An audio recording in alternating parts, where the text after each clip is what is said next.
Para iniciar este ciclo de conversaciones relacionados con la salud mental, hemos elegido hablar de un tema que, aunque no lo parezca, resulta muy controversial, y es el tema de la ansiedad. Si nosotros nos vamos al concepto clásico de lo que es la salud, según la Organización Mundial de la Salud, se refiere a la salud como ese estado de equilibrio, de bienestar entre los factores psicológicos, biológicos y sociales del individuo.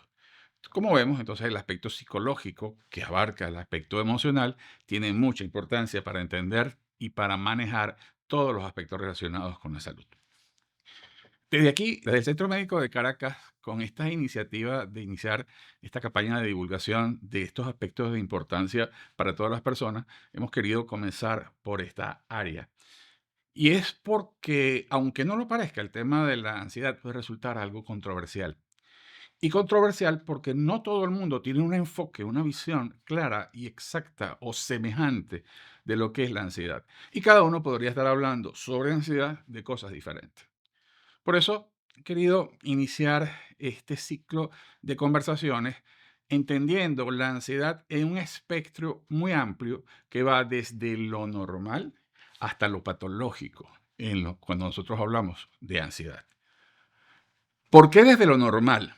Porque en principio la ansiedad es una respuesta emocional y todas, absolutamente todas las emociones del ser humano son normales. Nosotros podemos hablar de tristeza, de rabia, de angustia, de todas esas emociones es porque las conocemos y las conocemos es porque los seres humanos estamos en capacidad de experimentar, de vivenciar esa respuesta emocional frente a determinadas situaciones.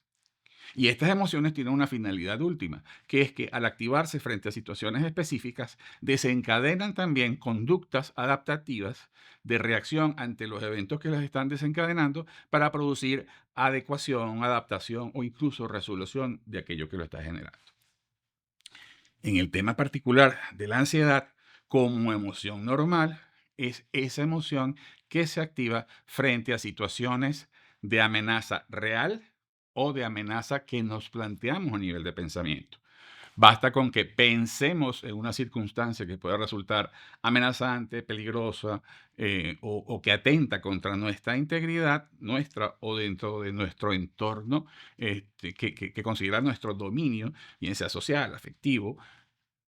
Todas esas cosas que son amenazantes van a activar la emoción de miedo o ansiedad. Y esa ansiedad activa entonces conductas que van a permitir defenderte, afrontar, manejar, resolver las situaciones diversas que pueden generar eso. Ahora bien, si nosotros decimos que es normal, ¿dónde está entonces el problema de la ansiedad? El problema de la ansiedad está en el hecho de que no nos quedamos nada más en el espectro de su normalidad, sino que puede ir abarcando a distintas áreas. Y vamos a ser un poquito más específico con respecto a eso. Por ejemplo, para identificar que una emoción es sana, es normal, tiene cuatro características fundamentales. Una emoción es sana o normal cuando aparece contingentemente con la aparición de un estímulo que la desencadena. Dos, cuando el tipo o la naturaleza de la emoción se asocia con lo que está generándola o con lo que la está activando. Es decir, es normal experimentar tristeza si estás en un funeral, es normal experimentar alegría si estás en una fiesta. Un tercer elemento es la proporcionalidad. Es decir, existe proporción entre el estímulo que lo está desencadenando y la respuesta. Porque naturalmente no es lo mismo sentir tristeza en el funeral de la abuelita de mi vecino que la tristeza que voy a experimentar en el funeral de mi propia abuelita. Hay una proporción entre la magnitud del evento y la magnitud de la ansiedad o la respuesta emocional que se está generando. Y por último, y esto es muy interesante, las emociones sanas siempre van a propiciar, siempre van a ser propiciatorias de una conducta que va a permitir afrontar, manejar o resolver esa situación. En última instancia, las emociones también son entonces resolutivas o adaptativas frente a la situación que la está desencadenando. Si una emoción tiene entonces estas características de ser contingente a un estímulo, de ser relacionada con el estímulo, de ser proporcional al estímulo y además de propiciar conductas que sirven para afrontarla, estamos entonces hablando de emociones normales que cumplen exactamente la función para las cuales están allí presentes en nuestro sistema nervioso central. Ahora bien, el Problema abarca un poco una dimensión mayor. Cuando nosotros comenzamos a entender, vamos a revisar aquí algunos aspectos que tenemos anotados, algunos elementos relacionados con la ansiedad y que la llamamos de manera eufemística de otras maneras. Por ejemplo, muchas personas consideran y piensan que hablar de ansiedad y estrés es hablar de lo mismo. Y esa es una confusión que vale la pena aclarar. En realidad, el estrés se refiere a aquellas demandas externas o exógenas o incluso endógenas del individuo que están activando una respuesta o que pueden activar una respuesta de ansiedad. Es decir, la demanda, lo que nos exige el medio, el entorno o nosotros mismos para resolver, para afrontar, para manejar las situaciones cotidianas. Eso es el estrés. Y en alguna medida el estrés puede ser sano si se corresponde con demandas que somos nosotros perfectamente capaces de activar respuestas, de que funcionen como un estímulo para activar respuestas que nos permitan ser resolutivos y adaptativos a nuestro entorno. Entonces eso sería el estrés.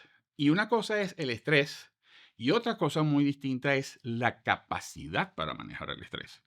Y es allí donde podemos entonces hablar de problemas relacionados con la ansiedad. Porque cuando el estrés sobrepasa la capacidad nuestra, ¿ok?, de responder a esas demandas, cuando empezamos a estar en déficit frente a nuestra respuesta en relación a aquellos elementos que están activando y están exigiendo a nosotros necesidad de respuesta, es decir, los estresores, empiezan a aparecer las manifestaciones de ansiedad relacionadas con amenazas específicas, pero que no necesariamente son unas amenazas transgresoras, sino son esas amenazas a aquellas respuestas que nosotros mismos nos planteamos con la expectativa de resolver y que de un momento determinado no logramos hacerlo. Y entonces esa es una primera instancia de ansiedad que nosotros podemos relacionar con lo que normalmente se denomina el estrés. Son esas circunstancias que en la vida cotidiana están sobrepasando nuestra capacidad adaptativa de resolver problemas. Y muchas veces ocurre porque no estamos manejándonos de manera adecuada para afrontar esas situaciones. Y nos hidratamos un momentico antes de continuar con la idea. Y fíjense bien, ya cuando estamos hablando de situaciones de estrés y de desajuste frente al estrés, podríamos estar hablando de un primer nivel de necesidad de atención de la ansiedad como un problema que puede atentar contra nuestra salud. Aun cuando podríamos decir que es natural que exista esta reacción de ansiedad frente a la situación que la está desencadenando, de cualquier manera, este desbalance, este desajuste, esta sobredemanda puede empezar a producir eso mismo, una fatiga de nuestras capacidades adaptativas, una fatiga de nuestras capacidades de respuesta y una disminución progresiva en la efectividad que podemos tener para afrontar, manejar y resolver situaciones de nuestra vida cotidiana. De manera tal que cuando nosotros podemos estar teniendo esas primeras manifestaciones, vamos a observar primero alteraciones a nivel del campo físico o fisiológico. Y ahí aparecen entonces las primeras manifestaciones sintomáticas. Entonces, bajo una situación de mal manejo de estrés, puedo empezar a tener dificultades con la conciliación del sueño, puedo tener manifestaciones de dolores, pequeños dolores musculares, puedo tener manifestaciones de alteraciones en mis hábitos y en mis rutinas cotidianas. Puede haber entonces una perturbación de ese estado de equilibrio que al estar siendo disruptivo comienza a generar malestar físico y malestar psicológico. Es decir, esa situación de desazón, de malestar, esa sensación de desagrado por estar frente a una situación que nos está resultando agobiante, amenazante, que nos está estresando. Eso ya es un primer nivel de atención que comienza a alejarse un poco del concepto de la normalidad en la ansiedad, porque ya comienza a ser la ansiedad una señal de alarma más que un mecanismo adaptativo y más que un mecanismo que preserva nuestra salud. Entonces, cuando estamos frente a esas situaciones de mal manejo del estrés, estamos ante una primera instancia donde aparecen ya manifestaciones o expresiones somáticas que comienzan a ser desagradables y comienzan a alejarse del concepto de normalidad de la ansiedad y pasa a ser un estado de alarma, un estado de alerta que nos está diciendo aquí hay un problema que hay que atender. Todo el personal, digamos, dirigido a la atención de la salud integral y de la salud mental en general, es el primero que va a detectar la presencia de esas fallas y es el primero que va a hacerle el ver al paciente, al consultante, que hay esos elementos que comúnmente van a empezar a denominar, ¿ok?, como estrés. Pero hay que entender que el estrés es lo que está pasando afuera. Y lo que nosotros tenemos que atender es cómo estás reaccionando frente al estrés y cómo tenemos que empezar a manejarlo. De manera tal que lo primero que hay que hacer es instruir, enseñar, educar a las personas acerca de cuáles son esas señales que el organismo puede estar dándonos para decir, cuidado, estás sometiendo tu organismo a un nivel de demanda más alto que el que puedes manejar y eso se está expresando a través de manifestaciones, bien sea psicológica porque estás molesto, estás más irritable, te sientes agotado, bien física porque estás teniendo cefaleas, dolores de cabeza, dolores musculares, problemas con el sueño, cambios en tu apetito y va a también tener repercusiones en tu entorno social, afectivo o laboral porque estás más huraño, estás más irritable, estás más irascible. Todo eso es porque los mecanismos y los resortes que deberían estar dirigidos a resolver problemas están agotados y están empezando a ser menos eficientes. Y eso implica entonces que, que tengamos que iniciar una serie de recomendaciones para intervenir sobre este primer aspecto. Y la intervención inicial, que es mínima, implica primero no necesariamente en ese mismo orden, en distinto orden, pero abarca una de las cosas que es importante, que es la corrección de hábitos. ¿Ok? Corrección de hábitos en tu trabajo, en la postura, en el sueño, el número de horas que dedicas a cada una de las actividades. ¿Ok? Eh, Corrección de la dieta que estás utilizando, del nivel de ejercicios que estás haciendo. Es decir, es corrección de aquellos factores que podrían estar fallando y haciendo que tú no puedas estar a tono para responder a las situaciones exigentes del entorno. Allí entra un concepto muy interesante que lo manejamos mucho en la consulta ya un poquito más especializada y es entender que en nuestra actividad cotidiana los seres humanos tenemos tres áreas fundamentales que digo yo que definen tres tiempos igualmente necesarios y que deben estar en equilibrio. No necesariamente en igualdad numérica de distribución del tiempo, sino en equidad de la importancia que podamos dedicarle a cada una de estas áreas. Entonces, hay áreas o tiempos, como lo decimos, que son dedicados a lo productivo, a la productividad. Mi trabajo, mis estudios, ¿ok? Todas aquellas cosas que de una u otra manera yo hago para producirme ese sustento de lo que yo vivo, ¿ok? Que son fundamentales y son importantes para todos. Hay otro tiempo que llamamos el tiempo de reparación, es decir, el tiempo que nosotros utilizamos para dormir, para descansar, para asearnos, para bañarnos, para comer, ¿ok?, para trasladarnos de un sitio a otro. Ese tiempo de reparación que es que utilizamos nosotros para simple y llanamente estar a tono y activados para poder estar listos en términos de la parte de los tiempos productivos. Y un tercer tiempo, que no es menos importante, lo llamamos el tiempo lúdico. ¿Qué es ese tiempo lúdico?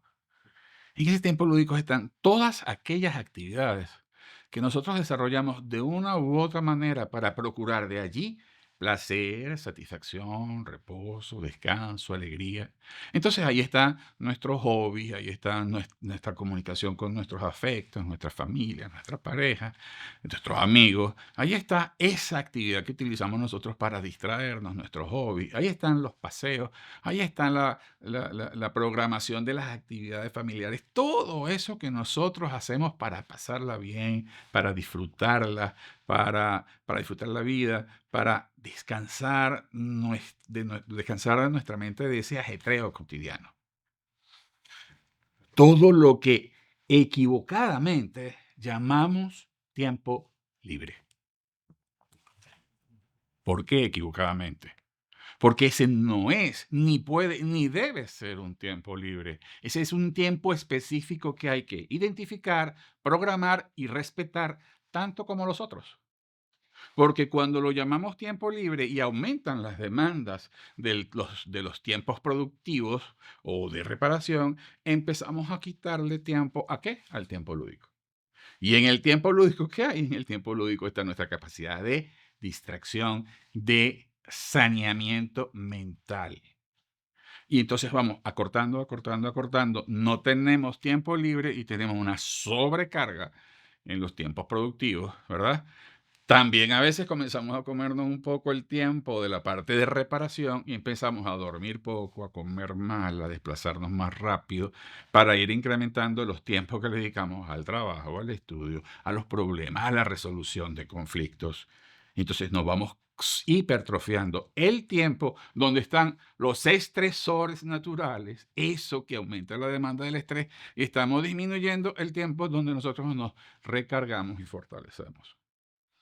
Aun cuando parezca muy simple, eso es lo que en la mayoría de los casos está presente en los pacientes que tienen las primeras manifestaciones de ansiedad por estrés, porque están manejando mal sus tiempos, porque están manejando mal la organización y la distribución del tiempo que dedican a cada una de estas tres áreas. Y equivocadamente, en la medida en que van aumentando el tiempo dedicado a la parte productiva, aumentan la fatiga y el agotamiento y por consiguiente comienzan a disminuir la eficiencia y la efectividad en las cosas que hacen. Entonces me esfuerzo más, soy menos eficiente, por consiguiente tengo más trabajo pendiente, por consiguiente al día siguiente le dedico más tiempo para recuperar aquel que no pude ser eficiente porque estoy agotado, porque no estoy descansando, porque no estoy dedicándome a mis tiempos de distracción, a mis tiempos de esparcimiento. Esa noción, aunque pareciera elemental, pues en la consulta vemos con muchísima frecuencia de que es uno de los factores fundamentales y determinantes para esa primera instancia de los niveles de ansiedad que llamamos el estrés o el mal manejo del estrés. Lo que nos lleva entonces al desarrollo de estrategias para comenzar a corregir ese tipo de cosas. Dentro de las cosas que nosotros hacemos naturalmente, educación, hacer señalamientos acerca de esto, aprender a hacer redistribución del tiempo y la utilización y la administración de rehabilidades y de cursos y de recursos que pueden ser útiles, como técnicas de relajación, como técnicas de control respiratorio, como inducir al paciente a que inicie alguna actividad, a que respete esos tiempos lúdicos, a que ponga límites, a que maneje, haga un adecuado manejo de la agenda, que ponga límites en las actividades, que respete el tiempo de reparación, que respete las horas de sueño, que respete el tipo de alimentación, que respete las actividades que le van a dar más fortaleza, le van a dar más energía, le van a dar mayor agilidad mental y van a permitir que, aunque inviertan menos tiempo en la parte productiva, comiencen a recuperar productividad por vía de que aumente la eficiencia. Ese es el primer paso, el primer nivel para hablar de la ansiedad normal o sana hasta un nivel de ansiedad que comienza a manifestarse por el mal manejo del estrés sin que estemos hablando todavía de ninguna alteración en los mecanismos habituales y normales de la ansiedad.